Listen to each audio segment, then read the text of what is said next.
آنکھوں سے خون کے آنسو بہانے کو دل کرتا ہے موجودہ نوجوان نسل کے بگاڑ کو دیکھ کر۔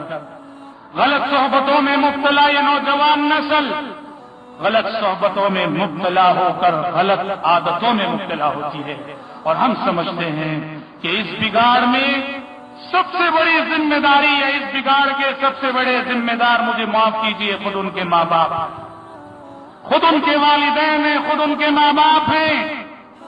بچہ جب بھی پیسے پوچھتا ہے دیتے جاتے ہیں، نہ یہ محاسبہ کرتے ہیں اتنا پیسہ کہاں خرچ کر رہا ہے، نہ کبھی یہ محاسبہ کرتے ہیں کالج سے دیر آتا ہے تو کہاں جاتا ہے، نہ یہ محاسبہ کرتے ہیں جو صحبتیں اس نے اپنائی ہیں، جن کو دوست بنایا ہے، اس کی دوستیاں کیسی ہیں۔ والدین یہ سب دیکھتے نہیں، اور والدین کی آنکھیں کب کھلتی ہے؟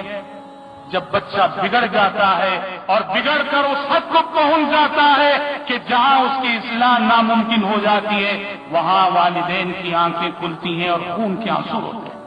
اور میں معاشرے کے حالات کو سامنے رکھ کے ایک بات کہتا ہوں، یہ بہت بڑا المیہ اور ایک بہت بڑا چیلنج جو اس وقت نوجوان نسل کے سامنے ہے، خصوصاً اسکولوں اور کالجوں میں پڑھنے والی ہماری جو نوجوان نسل ہے، سب سے بہت بری لعنت جس میں نوجوان نسل مبتلا ہو رہی ہے، یہ ہے ڈرگس اور نشے کی لعنت۔ ڈرگس اور نشے کی لعنت، شہروں کا برا حال ہے۔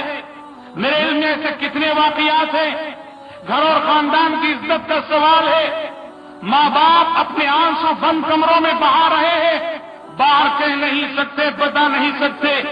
ایک مجبور باپ میرے پاس آیا، آ کے آنسو بہانے لگا، لمبی داستان اس نے سنائی، کہا کیا ہے، زندگی میں نے سعودی عرب میں گزاری اور کمانے کے لیے، اور جس اولاد کے لیے میں کماتا رہا، میرے سعودی عرب میں رہتے ہوئے وہ اولاد یہاں بگڑ چکی ہے، ڈرگس کا عادی ہو چکا ہے میرا بچہ۔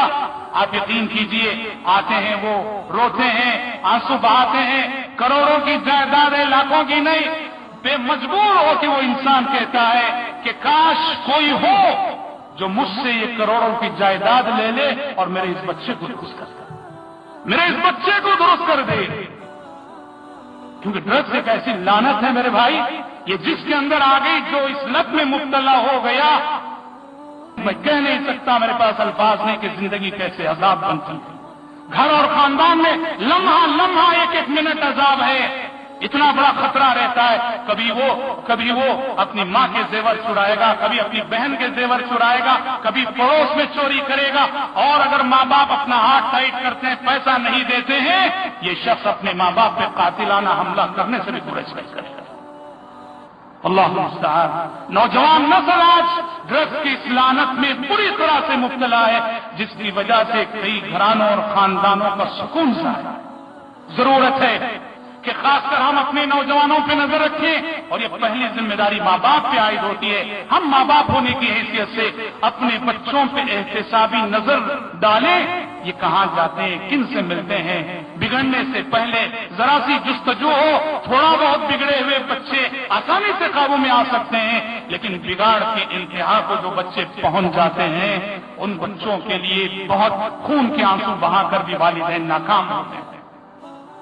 حضرات، ہمارے سماج اور ہمارے معاشرے کی ایک بہت بڑی الجھن غربت اور غربت کیا کہیں، بہت سارے مسائل کی جڑ ہے، بہت سارے مسائل کی جڑ ہے۔ غربت کی وجہ سے انسان اپنے اخلاق اور کردار کی بات کیا کرے، ایمان اور عقیدہ بھی گنوانے پہ مجبور ہے۔ ہندوستان کے حالات پہ، خصوصاً دیہاتوں پہ جن کی نظر ہے وہ جانتے ہیں، کتنے غریب گھرانے ہیں جنہیں کرسچنوں نے پیسہ دے کے ان کا مذہب مرتد کر دیا، کتنے غریب مسلمان ہیں جنہیں قادیانیوں نے پیسہ دے کے مرتد کر رکھا ہے۔ قید الفقر ان یکون کفرا، صبح و شام کے اذکار میں نبی کریم صلی اللہ علیہ وسلم کفر اور فقر کو ملا کر پناہ مانگتے تھے۔ اللہم انی اعوذ بک من الکفر والفقر واعوذ بک من عذاب القبر، اے اللہ میں کفر اور فقر سے پناہ مانگتا ہوں، فقیری سے اور کفر سے پناہ مانگتا ہوں، اس لیے کہ فقیری اور کفر میں رشتہ ہے۔ اس غربت کی وجہ سے ہمارے سماج اور معاشرے کی کتنی الجھنیں ہیں جو اس غربت سے جڑی ہیں۔ کیا آپ یقین کریں گے اگر میں کہوں کیا آپ یقین کریں گے اگر میں کہوں، اور میں اس لیے کہنا چاہوں گا کہ ایسے واقعات میرے علم میں ہیں کہ ہمارے سماج میں، ہمارے معاشرے میں ایسے کتنے سرمایہ دار ہیں جو غریب کو قرض دیتے ہیں اور جانتے ہو کہ قرض واپس لیتے کیسے ہیں؟ قرض کو واپس لیتے ہیں ان کی نوجوان بیٹیوں کے جنسی استحصال کی شکل میں۔ ایک غریب باپ اپنا قرض ادا کرنے کی سکت نہ رکھتے ہوئے اپنے قرض کو اپنی نوجوان بیٹیوں کی ابرو کی شکل میں ادا کرتا تھا۔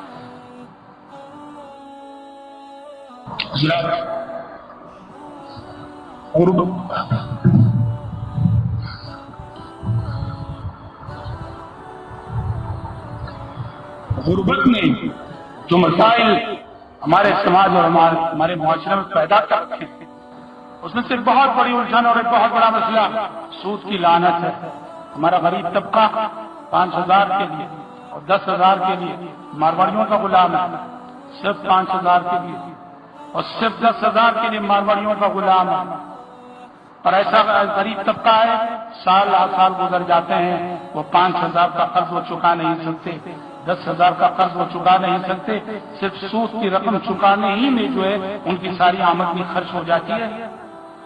الحمدللہ ہمارے معاشرے میں ایسے افراد ہیں ہمارے سماج میں جو اپنے طور پر، جن کو اللہ نے، میں جانتا ہوں کچھ ایسے لوگوں کو جو اپنے طور پر غیر سودی قرضہ دیتے ہیں، مجبوروں کو اپنے طور پر غیر سودی قرضہ دیتے ہیں۔ غیر سودی قرضہ اس معنی میں کہ زیور لا کے رکھیے اور جتنا زیور آپ نے رکھا ہے اس کی آدھی قیمت آپ کو قرض میں دی جائے گی، آپ اپنی ضرورت پوری کرنے کے بعد پیسہ لوٹائیے اور اپنا زیور لے جائیے۔ الحمدللہ بہت سارے مقامات پہ بیت المال قائم ہیں، اور بیت المال سے بھی ایسے بہت سارے غریبوں کی 2-4 سال پہلے وانمباری کی جماعت اسلامی کے تحت چلنے والے بیت المال کو میں گیا تھا، بیت المال کے سسٹم کو جاننے کے لیے۔ وہاں ایک سسٹم بہت اچھا لگا۔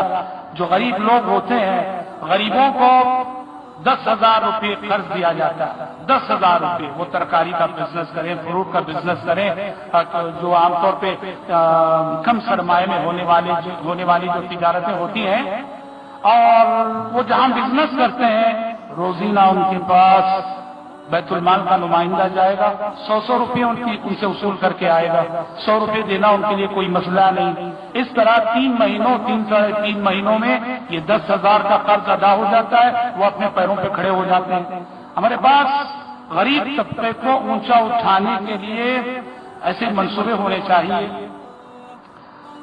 اصل ہمارے معاشرے کی جو الجھنیں، ہمارے معاشرے کے جو مسائل ہیں، جو ہم سب سے اپنی ذمہ داریوں، ہم سب کو اپنی ذمہ داریاں یاد دلاتی، ایک ہے اسراف اور فضول خرچی۔ اسراف اور فضول خرچی کھانے پینے میں، پہننے اوڑھنے میں، اور سب سے بڑھ کر شادی بیاہ میں جیسے کچھ اسراف اور فضول خرچی ہوتی ہے امت میں اجتماعی سطح پر، ایسے معلوم ہوتا ہے کہ امت کا مالدار طبقہ خرچ کرنے کے بہانے ڈھونڈتا ہے، بیکار دسترخوان پہ شادیوں میں نعمتیں ضائع ہوتی ہیں، نعمتوں کا ضیاع ہوتا ہے۔ کاش کہ یہ دولت اور یہ پیسہ خرچ ہوتا ان غریبوں پر جو تعلیمی خرچ برداشت نہیں کرتے، کاش کہ یہ پیسہ خرچ ہوتا ان غریبوں پر جو بیمار رہ کے پیسہ نہ ہونے کے سبب علاج نہیں کرتا، کاش کہ یہ پیسہ خرچ ہوتا ان غریب لڑکیوں پر جن کا باپ، جن کا سرپرست اس لیے شادی نہیں کرا رہا ہے کہ اس کے پاس پیسہ نہیں ہے، کاش کہ پیسہ خرچ ہوتا ان غریبوں پر جو سود کی لعنت میں مبتلا ہیں۔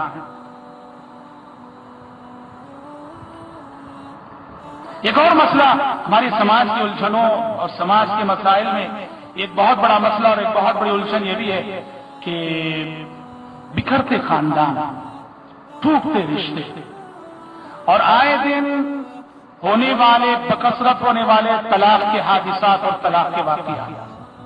دیکھیے ایک چیز ہم نے خلیجی ممالک میں دیکھی، بہت اچھی چیز ہے، کیا ہے، وہاں جو ہے ہر شہر میں ایک کمیٹی ہوتی ہے جس کا نام ہے لجنۃ اصلاح ذات البین۔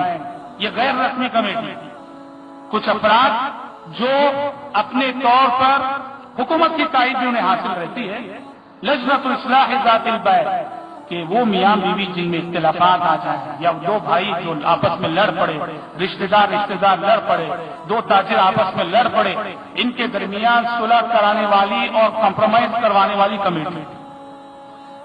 الحمدللہ اس کمیٹی کے ذریعے، اس لجنہ کے ذریعے بہت سارے ٹوٹتے رشتے ہیں جو پھر سے جڑ جاتے ہیں.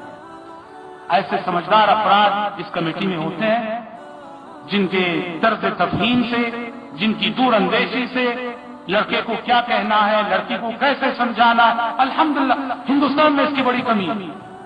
جب اختلاف ہوتا ہے، لڑائی ہوتی ہے، تو اختلاف کی آگ کو بھڑکانے والے یہاں بہت پائے جاتے ہیں.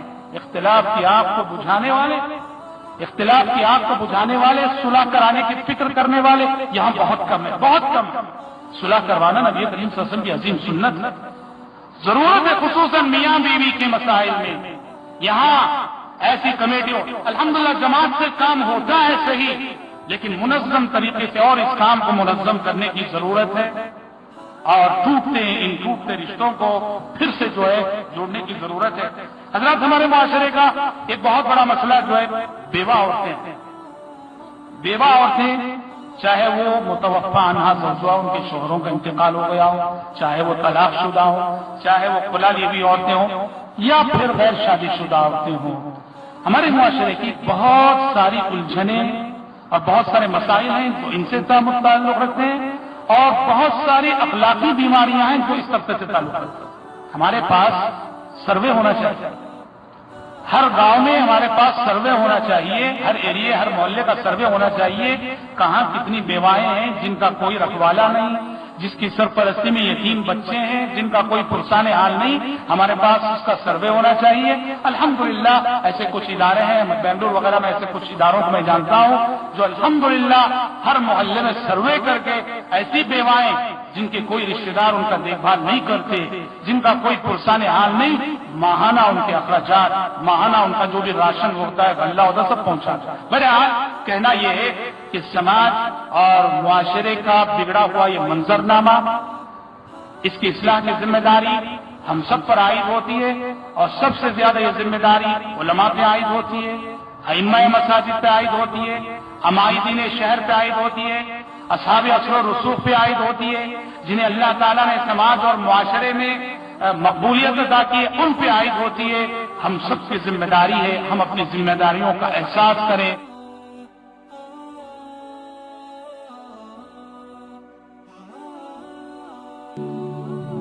اگر آپ چاہتے ہیں کہ آپ کو اسلام سرچ کے نیو ویڈیوز کے بارے میں اطلاع ملے تو آپ اسلام سرچ کے چینل کو سبسکرائب کریں. موبائل یوزرز سبسکرائب کریں اور بیل بٹن دبائیں.